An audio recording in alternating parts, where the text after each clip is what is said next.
So 2024 was really a reset year.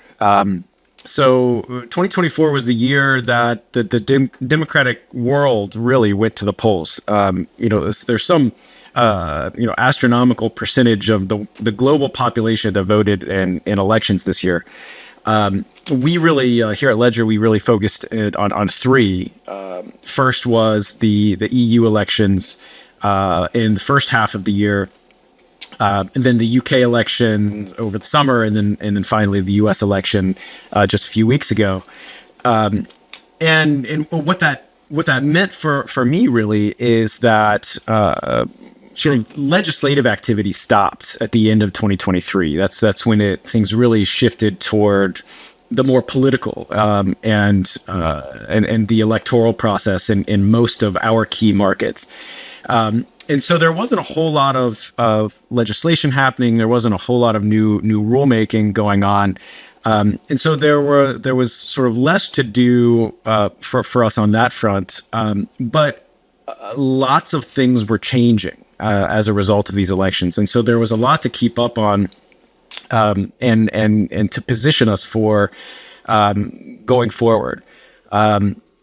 The elections had some pretty significant outcomes for crypto around the world. The EU Parliament shifted to the right. The UK Parliament shifted to the left, somewhat interestingly. And then of course, I'm sure we'll get into this more. What the U.S. Election result portends, but I think as a result of the sort of this reset year, we're going to see in 2025 legislative activity start to ramp up again, and instead of following, I think the U.S. is going to lead this time around. But maybe a quick question for you, in the 2024 was the year of ETF adoption for Bitcoin, and that was decided at the end of 2023, I think, for Ethereum ETF that was during 2024. If I understand correctly, the SEC was clearly against crypto in general. So from your standpoint, what was the trigger for the SEC to accept Bitcoin ETF and Ethereum ETF? That's a great question.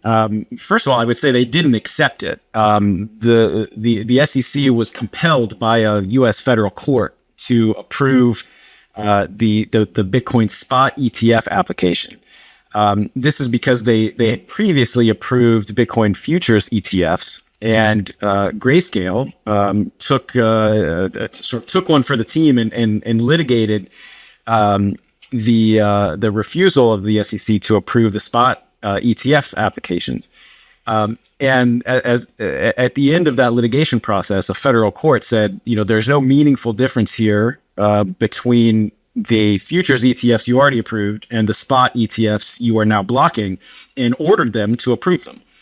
And even after that federal court order, 2 of the 3 Democratic commissioners on the SEC voted no in defiance of a federal court.